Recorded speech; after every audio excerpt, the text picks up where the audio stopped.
Smithfield today is famous for its market.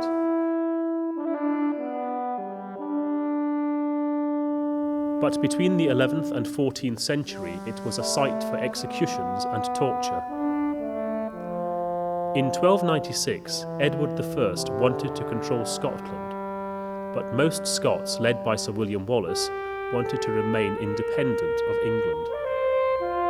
When the invading army captured Wallace in 1305, he was brought to London, tried and found guilty of treason. He was tied to a horse and dragged to Smithfield.